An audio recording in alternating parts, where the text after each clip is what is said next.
queria que, com muita reverência e com muito respeito, nesse momento fosse extirpado, arrancado, todo o espírito de festa e que nós tenhamos agora completa atenção à palavra do Senhor, amém? Quando as Escrituras são abertas, não é um homem pecador que está falando, mas o próprio Senhor, pois Ele é o Verbo que se fez carne e habitou entre nós, foi crucificado, Deus o ressuscita no terceiro dia, para que sobre ele ali fosse imputado toda a ira de Deus contra o pecado e nós pudéssemos ter a esperança da vida eterna, amém? E eu vou te convidar, nesse momento de reverência, no momento onde a igreja, não diria só brasileira, mas mundial, vive uma crise aguda, onde o mundo tem adentrado dentro da igreja de uma forma nunca vista em toda a história, em mais de 2000 anos, onde a nossa nação, o Brasil, é a segunda maior nação de cristãos do mundo.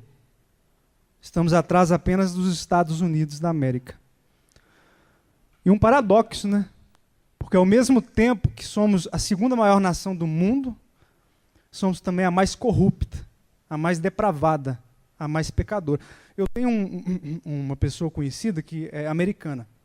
E eu conversava com ela essa semana, e ela falando, o Brasil é conhecido, é o quê? Carnaval, é mulher rebolando, sexo fácil. A segunda maior nação, segundo as pesquisas, é conhecida não por um avivamento, mas por sua depravação. Assim também como os Estados Unidos são. Eu vou te convidar para abrir o livro, as Escrituras no livro de Êxodo, capítulo 20, por favor. Êxodo, o Velho Testamento, capítulo 20. Por gentileza, no nome de Jesus. Amém? O avivamento brasileiro, ele tem promovido o pecado, meu irmão. Onde um grande pregador que já não está mais conosco, A.W. Tozer, ele usa um exemplo num livro chamado Os Perigos de uma Fé Superficial. Ele diz o seguinte, que ele usa um exemplo, por exemplo, de músicos como Beethoven, Mozart, grandes músicos do passado que se inspiravam na igreja para compor as suas canções. E ele cita um exemplo que eu diria que piorou muito depois que ele escreveu esse livro, que hoje a igreja ela se espelha no mundo para compor as suas canções. Uma imundície no altar do Senhor, o altar santo. E é o que tem ocorrido no nosso meio. Por impaciência, por irreverência. Êxodo capítulo 20, por gentileza. Versículo 1 em diante.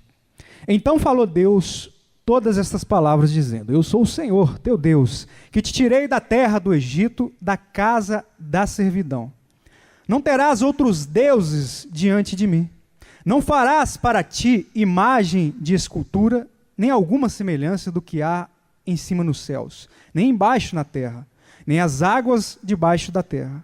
Não te encurvarás a elas, nem as servirás, porque eu, o Senhor teu Deus, sou Deus zeloso. Até aí. Você pode ir mais adiante, por gentileza, nos versículos 22 e 23, por favor, de Êxodo 20. 22 e 23. Então disse o Senhor a Moisés, Êxodo 20 e 22. Assim dirás aos filhos de Israel: Vós tendes vistos que eu falei convosco desde os céus. Não fareis outros deuses comigo, deuses de prata ou deuses de ouro, não fareis para vós. Mais adiante agora, lá no capítulo 24, por favor, rapidinho.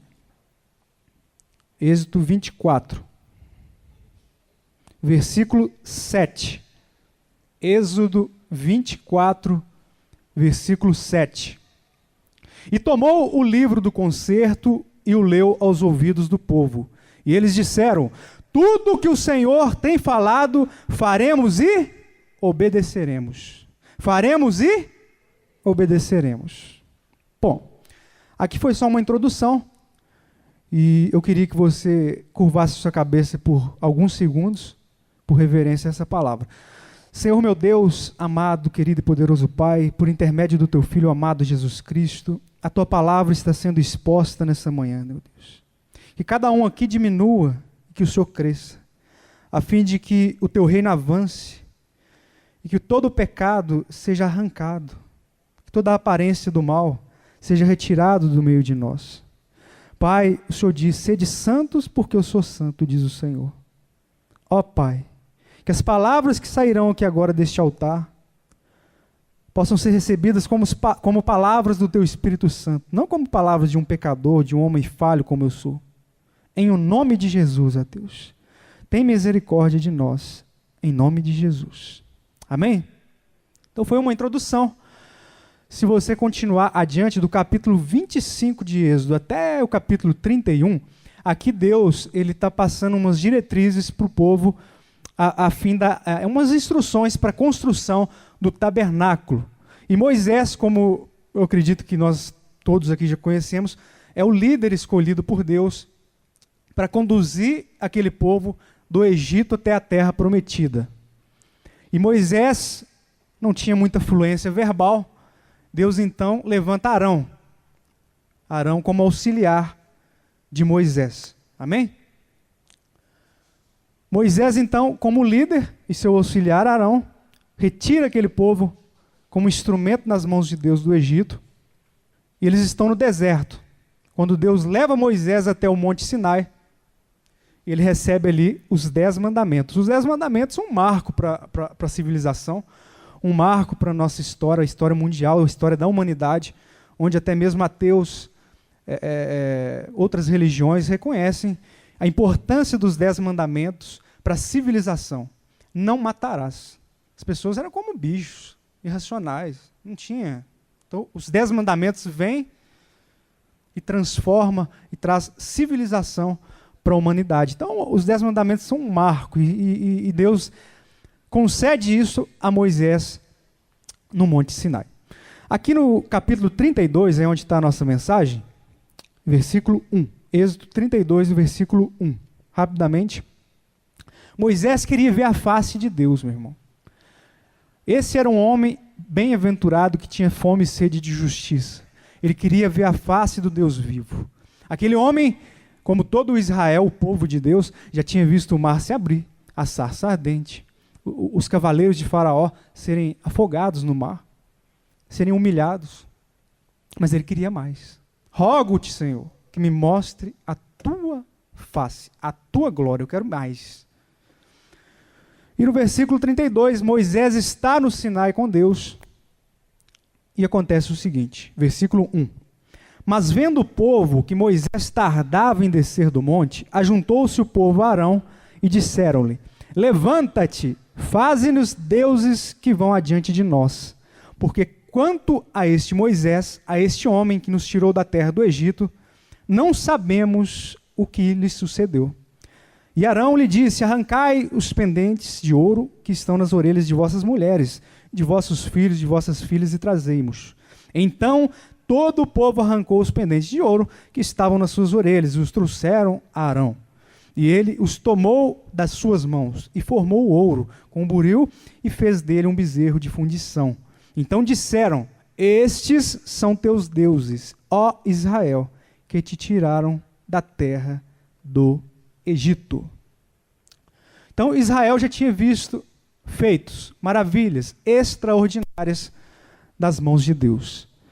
O Deus invisível, eles viram ele em ação. Eles viram cenas, fatos que eu e você possivelmente jamais iremos ter a oportunidade de contemplar.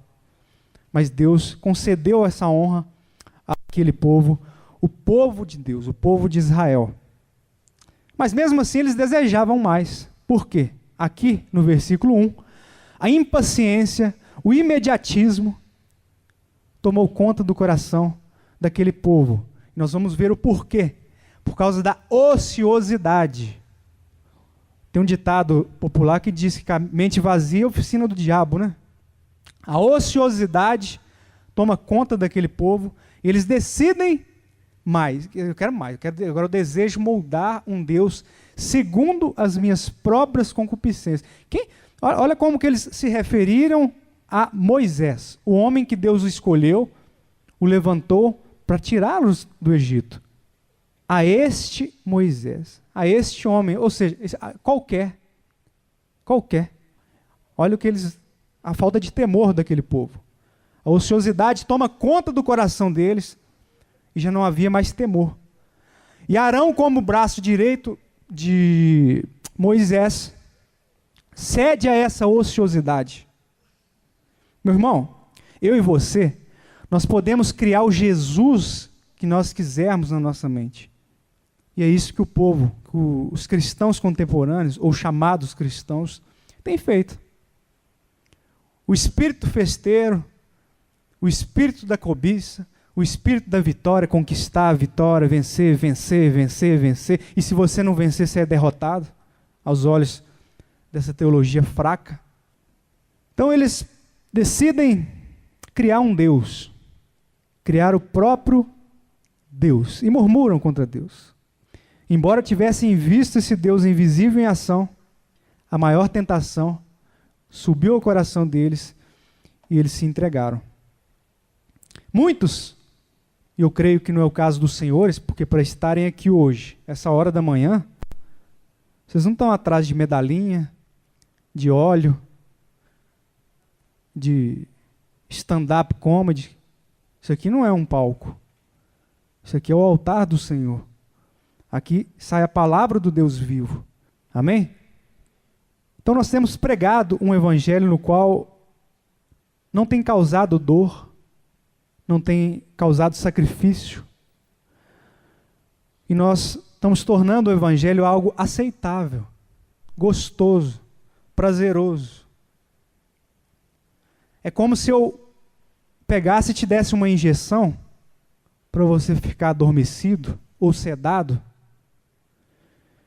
e pudesse ir para o inferno o mais rápido possível. É isso que o evangelho contemporâneo está fazendo.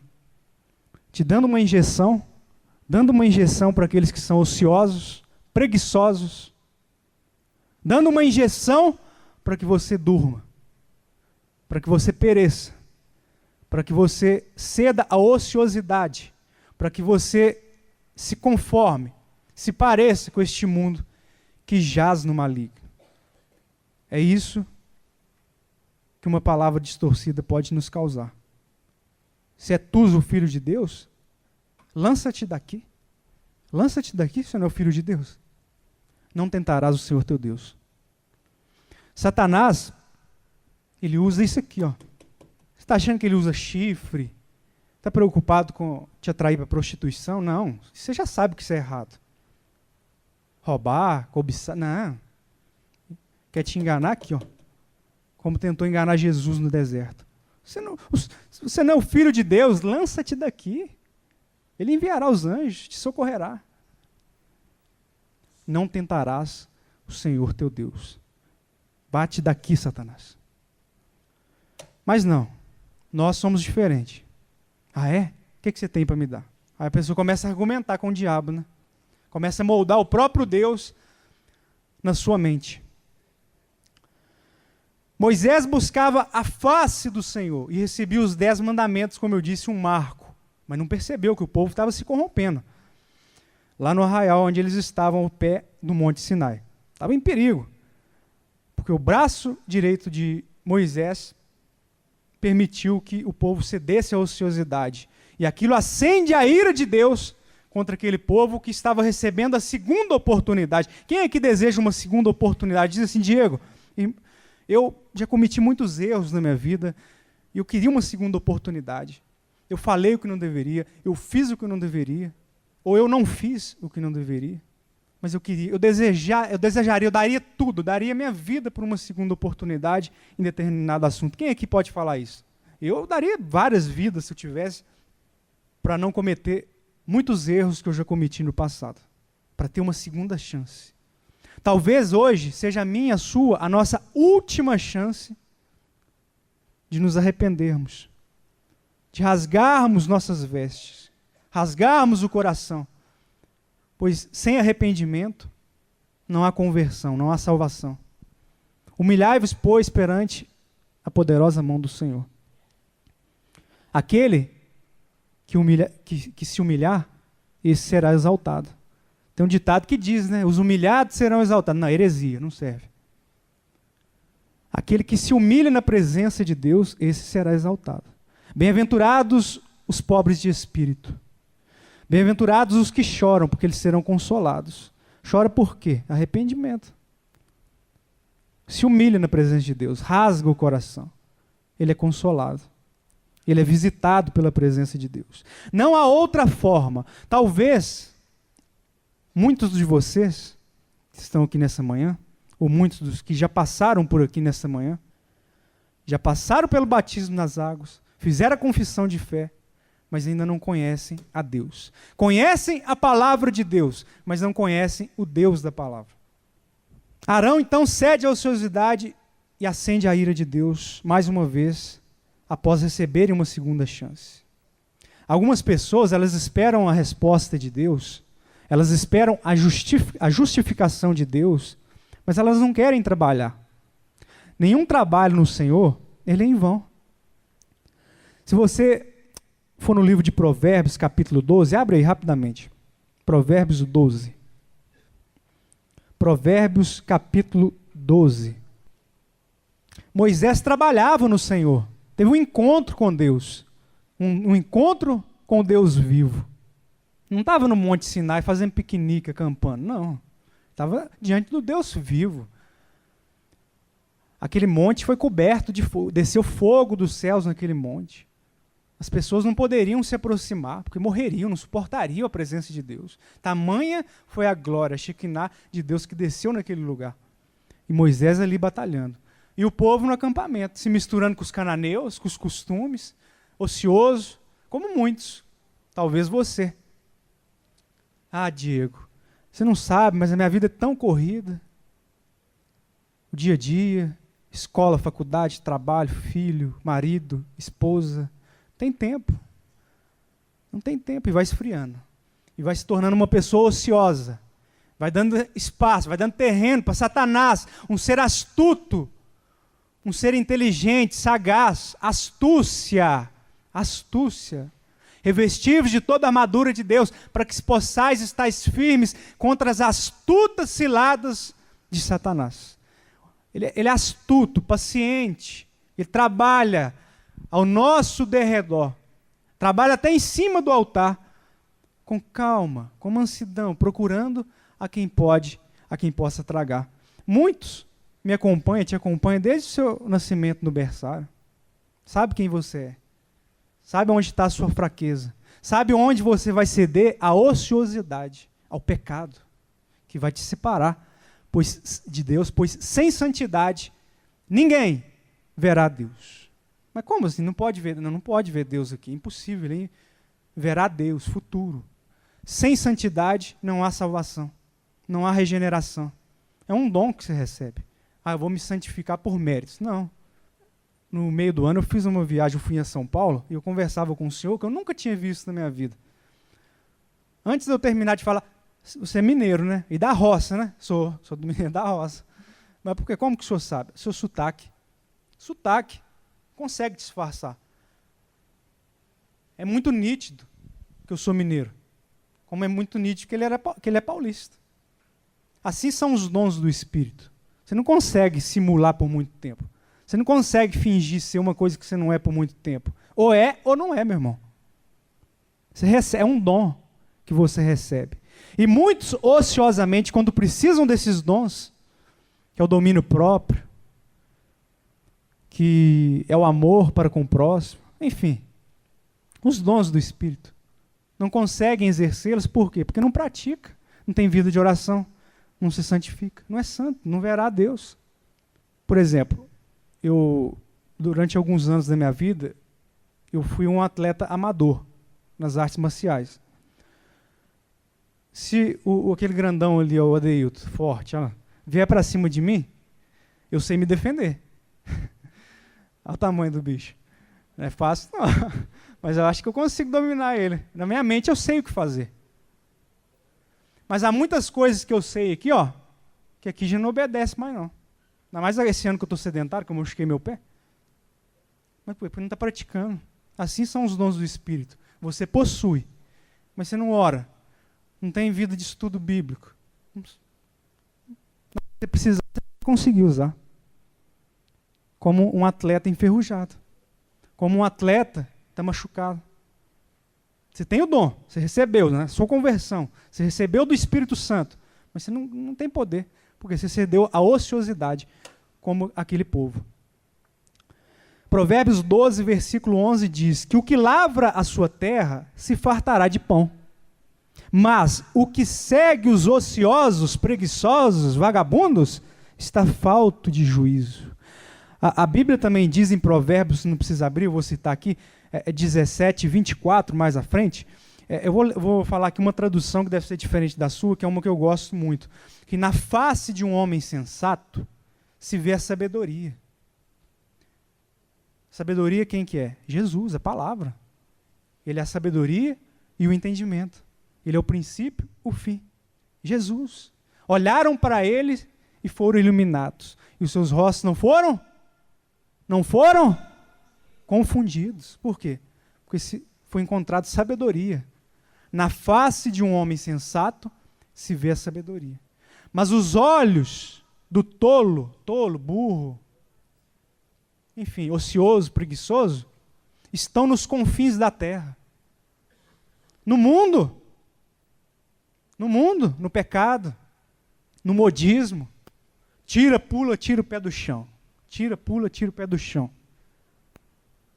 O David Wilkerson, outro pregador que também já faleceu, ele dizia que o que a nossa geração precisa é de menos tira, pula, tira o pé do chão e mais joelho no chão. É por isso que cede ao pecado. Porque é ocioso, os olhos estão nos confins da terra.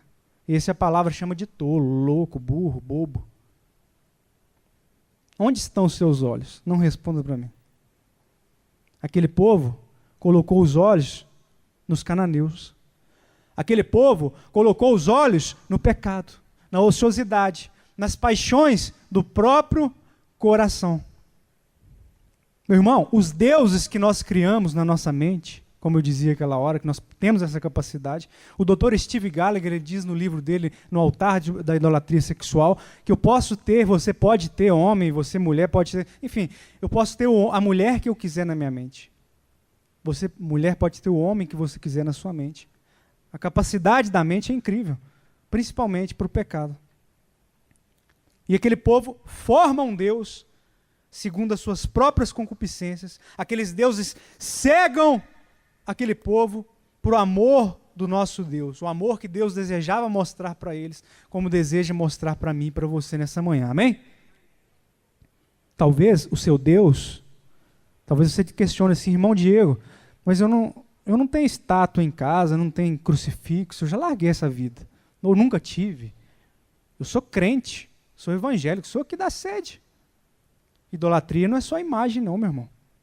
Idolatria é qualquer coisa que está acima de Deus no seu coração. O seu filho pode ser um ídolo para você. A sua mãe, seu pai, sua namorada, sua esposa pode ser um ídolo para você. Tudo aquilo que está acima de Deus. Você pode ser um ídolo para você mesmo. Porque você ama você mais do que o próprio Deus. Autoidolatria foi o que esse povo cometeu. Talvez aquela carreira tão desejada é um ídolo. Talvez o dinheiro que você tanto tem buscado é um ídolo.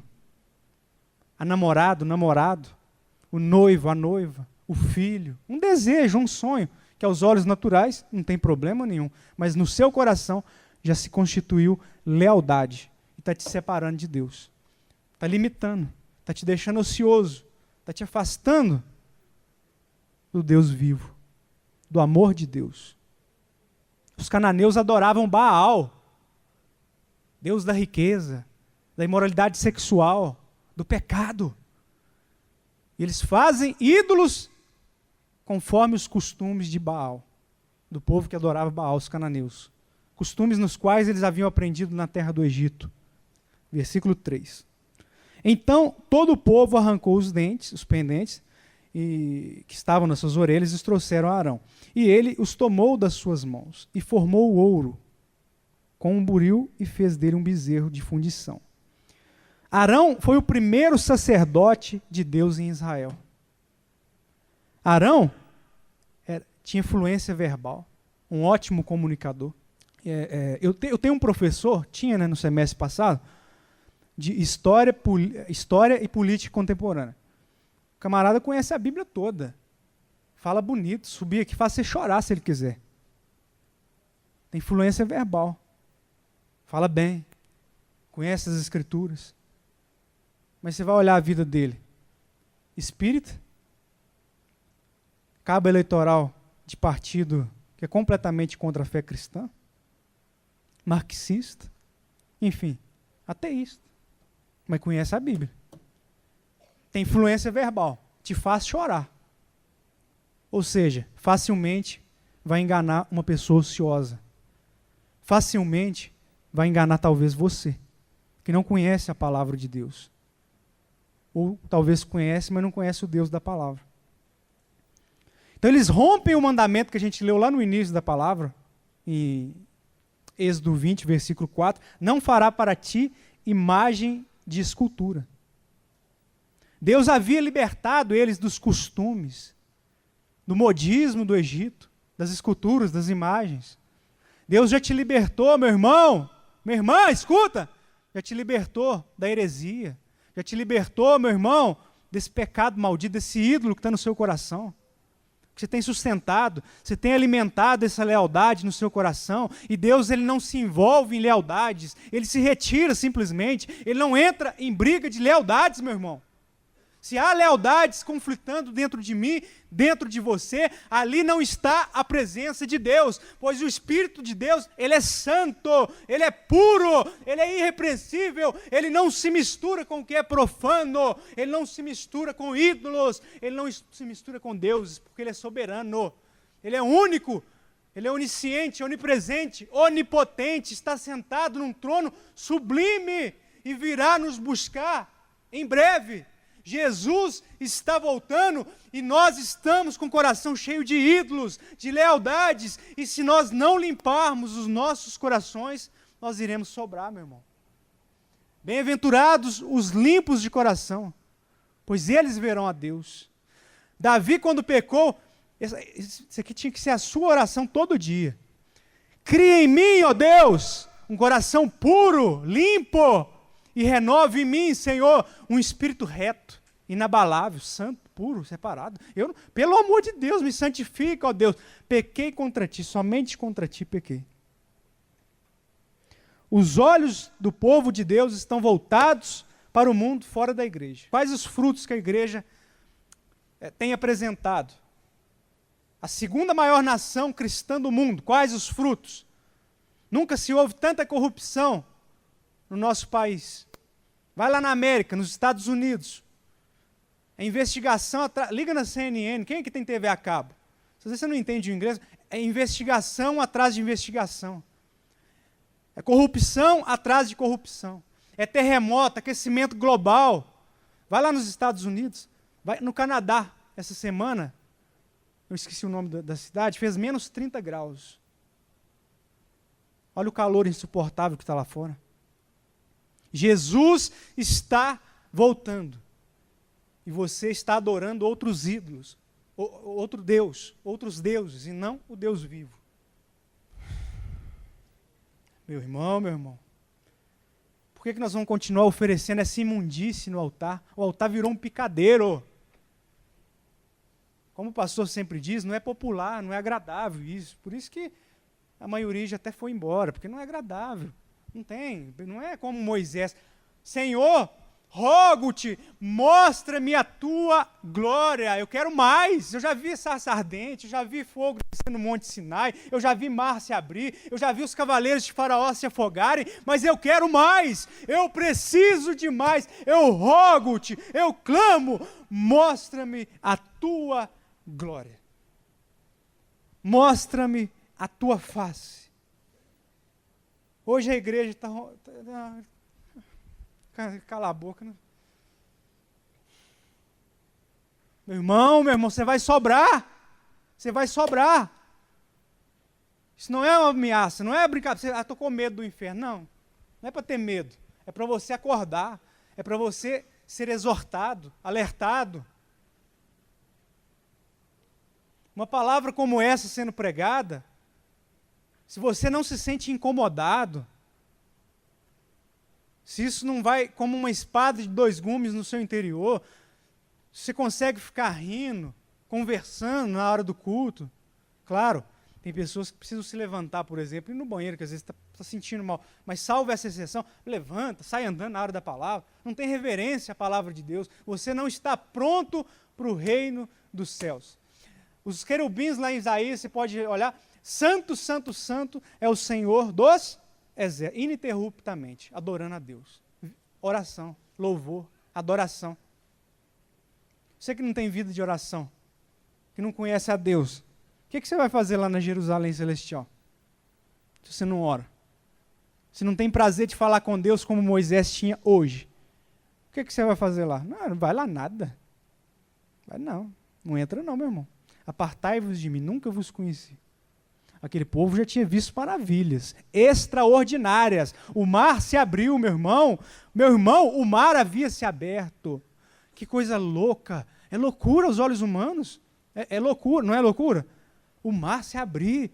E se parar para pensar, o fundo do mar, se eu estiver enganado, alguém pode me corrigir, é como uma areia movediça. Não é, David? Não, mas estava seco. Eles passaram em chão seco. Passaram. Quando Jesus está no barco com os discípulos e vem uma tempestade, e ele manda o mar se calar, e toda aquela fúria do mar é apaziguada. Me lembra a história de Jonas. Deus mandou ele para Nínive, não vou para o outro lado. Aí veio aquela tempestade. Aqui, nós podemos dizer o seguinte: a tempestade do mar é a ira de Deus contra o pecado, contra o pecador, contra aquele que ainda não foi justificado, contra aquele que ainda não foi alcançado pela graça, que é um dom gratuito, contra aquele que é ocioso, contra aquele que serve a ídolos, a lealdades. É a fúria de Deus. O inferno, meu irmão, não é simplesmente um lugar onde tem... É a ira do Deus vivo. A ira que foi derramada sobre Jesus e que eu e você não precisamos recebê-la mais. Diga graças a Deus. Não precisa. Mas por que você insiste em carregar essas lealdades dentro do seu coração? Pelo amor que você tem a Deus. Por quê? Ou que você pensa que tem. Pelo amor que você tem a si mesmo. Aquele povo cedeu à ociosidade. Os olhos foram voltados para o mundo, para os cananeus. Já estavam libertos. Já estavam. Mas as lealdades voltaram. Por quê? Ociosos. Tem muita gente que está dentro da igreja que está a um passo de voltar para o mundo. Por quê? Porque ainda não teve a mudança de mente. Para terminar, essa palavra aqui, a gente poderia ficar 2 horas. Tem muito assunto aqui, mas eu tive que pular por causa do horário, amém? A gente também tem que ser, as coisas de Deus são com ordem e decência. Meu irmão, a paciência é uma virtude. A paciência é um dom do Espírito. A paciência que Deus nos dá é um dom do Espírito. A mansidão, o domínio próprio. Salmo 40. Salmos no meio da Bíblia, capítulo 40, por gentileza. Aquele povo fez ídolos, meu irmão. Constituíram ídolos. Abandonaram o Deus vivo. Abandonaram os feitos do Deus vivo. Salmo 40, por gentileza. Romperam o mandamento, meu irmão. Romperam a palavra de Deus. O mandamento é Jesus, é o próprio verbo que se fez carne. Quando você fere a palavra, você está ferindo a Cristo, você está crucificando a Cristo, você está mandando Jesus de volta para o madeiro, para o Calvário. Não vai morrer de novo. Não vai, já morreu. Está cuspindo no sangue de Jesus. Trata o sangue de Jesus como se fosse sangue de porco. Se bobeasse, se pudesse fazer chouriço do sangue de Jesus. Não, Diego, que forte, não pode falar assim. Pois quando você constitui ídolos dentro de si, é isso que você faz. Você pega o sangue de Jesus, um sangue precioso, vida, transforma em morte. Faz um chouriço, né, para se lambuzar, para engordar de depravação, de ídolos. Na face de um homem sensato se vê a sabedoria, se vê Cristo Jesus, vê a palavra de Deus. E um homem sábio, eu meditava essa semana, a paciência é uma habilidade que Deus nos dá, uma habilidade de esperarmos, uma habilidade de nos santificarmos, uma habilidade de verdadeiramente sermos conformados à imagem e semelhança de Deus, mas não por méritos nossos, é um mérito do próprio Espírito que trabalha em nós. Amém? A paciência, ela é muito mais do que simplesmente esperar. Eu meditava sobre isso essa semana. Acho que eu até postei em rede social. É muito mais, mas é como se deve agir enquanto está esperando, criatura. Você que quer casar, está desesperado, desesperada. Você que quer eu preciso daquela vaga naquela empresa, eu preciso. Não adianta, se não for no tempo de Deus, não vai acontecer. Não, mas eu vou assim mesmo. Como Jonas, o mar, a ira de Deus vai se acender.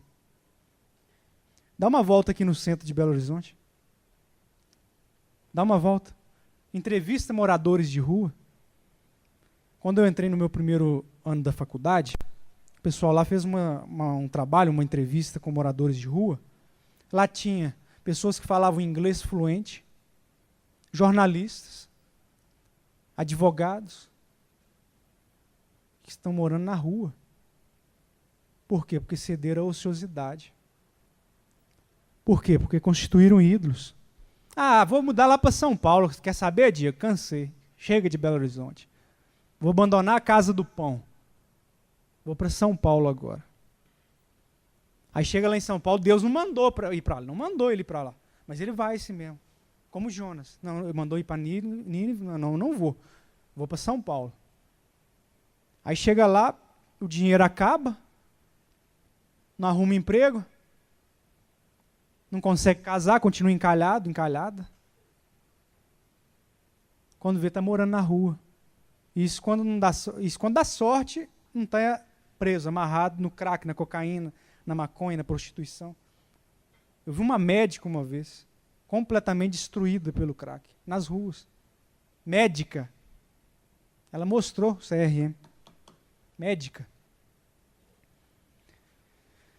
Mas o salmista Davi, o homem segundo o coração de Deus, cria em mim, ó Deus, um coração puro. Renova em mim um espírito reto, inabalável. Essa é a oração que eu e você precisamos fazer diariamente. Ele diz aqui no Salmo 40. Esperei com paciência no Senhor, e Ele se inclinou para mim e ouviu o meu clamor. Tirou-me de um lago horrível, de um charco de lodo, pôs os meus pés sobre uma rocha, firmou os meus passos e pôs um novo cântico na minha boca, um hino ao nosso Deus. Muitos o verão e temerão e confiarão no Senhor. Olha só, libertou do seu desespero. Davi estava desesperado, a paciência em Deus o libertou do desespero. Estabeleceu uma base sólida na rocha.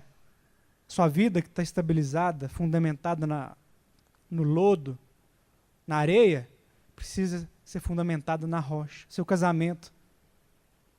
Por isso o casamento não dá certo, porque é fundamentado na areia, não na rocha. Mas Davi fundamentou. Ele entendeu. Guardou em sua caminhada. Colocou um novo cântico de louvor em sua boca. Meu irmão, muitas vezes as bênçãos de Deus só podem nos alcançar depois que passarmos pela prova, pelo adestramento da paciência. Seja paciente. Seja paciente e verás, tu e tua casa servirás ao Senhor. Tu e tua casa, meu irmão. Crê no Senhor Jesus, será salvo tu e tua casa. O livro de Atos é um livro histórico, não é um mandamento, não é uma promessa em si diretamente, mas é algo que Paulo e Silas prometeu prometeram para aquele carcereiro, e aquela promessa se cumpriu. Por quê? Porque souberam esperar com paciência. Os que esperam e confiam no Senhor, esses, meu irmão, serão fundamentados na rocha. Na face de um homem sensato se vê a sabedoria, mas os olhos do tolo, do louco, do pecador, dos hereges, daqueles que vivem de aparência, daqueles que possuem lealdades, esses estão nos confins da terra. Quem dera se aqui hoje tivesse uma só pessoa, como Moisés, que tem fome e sede de justiça. Uma pessoa na qual entende que não precisa receber sobre si a ira de Deus, que não precisa receber sobre si o castigo, pois o castigo que nos traz a paz estava sobre Cristo no Calvário. A ira de Deus que nos pertencia foi derramada até a última gota sobre Cristo Jesus. Quando o sangue de Jesus escorre naquela cruz, ali estava escorrendo a minha vida, a sua vida, a nossa vida, a esperança da salvação. Meu irmão, rasgue com o mundo, se aparte do mal, se aparte das lealdades, retire essas lealdades que estão aqui dentro conflitando, aqui ó, que não está sobrando espaço para Deus. Aqui tem que ter um lugar só dele, só para ele, porque dele, para ele, por ele são todas as coisas. Tem que ter um lugar. E se você esperar com paciência no Senhor, sendo fiel, olhando para a cruz, como diz um hino antigo, não trago nada em minhas mãos, me apego somente à tua cruz, trago somente o sacrifício do Senhor no Calvário, trago somente a esperança daquele que deu a vida por mim, daquele que se entregou por mim, daquele que verdadeiramente tomou sobre si todo o castigo que me traz a paz, que tomou sobre si toda a ira que me pertencia. As misericórdias do Senhor se renovam a cada manhã. Nesta manhã elas se renovam. Esta é a causa de você e eu não sermos consumidos. Esta é a causa. Eu espero que essa palavra, simples palavra, breve palavra, possa ter falado ao seu coração. Eu sou limitado. Ela é o caminho, a verdade e a vida. Rasgue hoje com essa lealdade que está roubando o espaço de Deus no seu coração, meu irmão. Rasga hoje, agora, no primeiro dia do ano. Rasga. Porque se você rasgar, se você esperar, grandes coisas vão acontecer nesse lugar, meu irmão. Grandes coisas vão acontecer na sua vida. E a maior delas já foi consumada. Está consumado na cruz do Calvário. Está consumado, meu irmão, disse Jesus. Quando Deus o ressuscita dentre os mortos, o inferno é derribado. O inferno é verdadeiramente humilhado. Eu fico imaginando, vamos fazer assim para terminar, uma analogia. Satanás convoca os demônios. Vai lá ver, ele está lá dentro do sepulcro. Tá lá, chefe. Mas nós só temos uma pedra. Chefe, que tal reunirmos todas as legiões de demônios? Vamos fazer guarda na porta daquele sepulcro. E quando qualquer coisa ameaçar abrir aquela porta, retirar aquela pedra, nós vamos impedir. Nós vamos triunfar. Está tudo muito quieto. Está tudo muito quieto. Nós vamos triunfar. Quando eles chegam lá, o sepulcro estava vazio. Porque Jesus, o Filho de Deus, o Pai o ressuscita. E ali ele triunfa contra a morte. Ele triunfa contra essas lealdades que querem te destruir. Ele triunfa contra o pecado, meu irmão. Ele rasga o mundo. Ele vence o mundo. No mundo tereis aflições, mas tende bom ânimo. Eu venci o mundo, disse Jesus. Muitas são as aflições do justo, você vai passar aflição, meu irmão. Mas o Senhor o livra de todas. Buscar em primeiro lugar o reino de Deus, a sua justiça, e as demais coisas vos serão acrescentadas. Quais coisas, Diego? As necessárias, não aquilo que você quer, não aquilo que você programa, não aquilo que você especula, não aquilo que você busca, mas aquilo que Deus sabe que é necessário para que você possa prosseguir. Como o apóstolo Paulo disse em Filipenses 3,12, eu prossigo para alcançar aquilo no qual também fui alcançado por Cristo Jesus. Tem uma tradução que diz, no qual fui preso. Meu irmão, Jesus foi pregado no madeiro. Tome a sua cruz e vá após ele. Pois a nossa cruz, ele já carregou. Amém? Vá após ele. E lembre-se que uma pessoa que é pregada na cruz, ela não tem direitos, ela não tem vontade, ela não tem desejos, ela vive o desejo de Deus. A maior humilhação naquele tempo era ser pregado na cruz. Trazia vitupério, vergonha, vexame. Uma pessoa crucificada, ela não tem direitos, ela não tem vontades. Ela vive para Cristo, não é mesmo, dona Auxiliadora? Vive para satisfazer a vontade de Deus.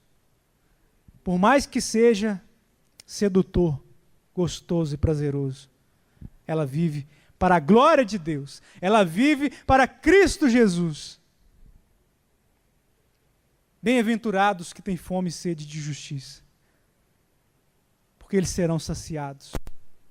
Eles serão fartos, eles serão preenchidos com a glória de Deus. E você receberá um corpo glorificado, onde não haverá mais pranto, não haverá mais choro, não haverá mais dor. Haverá apenas o descanso eterno. As enfermidades não habitarão mais ali. O pecado não entrará mais ali. Você será farto. Você será bem-aventurado. Você será cheio da justiça de Deus. No nome de Jesus. Eu me lembro quando o Ronaldo Fenômeno se machucou pela segunda vez em 2000. Quem é que lembra? Aquele homem, Ronaldinho, que jogou no Cruzeiro, Corinthians, né? Ele deu uma entrevista, eu era jovem, eu lembro, e eu vi um pregador falando isso há pouco tempo, eu me lembrei da história. Ele falou que aquele homem, ele ganhava nota. Ele só não ganhava mais do que o Michael Schumacher, aquele corredor da Fórmula 1. Ele falou que ele dava toda a fortuna que ele tinha para poder voltar a jogar bola. Ele falou que ele dava tudo o que ele tinha conquistado até então para poder voltar a realizar o sonho dele, que era disputar uma Copa do Mundo. E por que você não dá tudo o que você tem para herdar a vida eterna?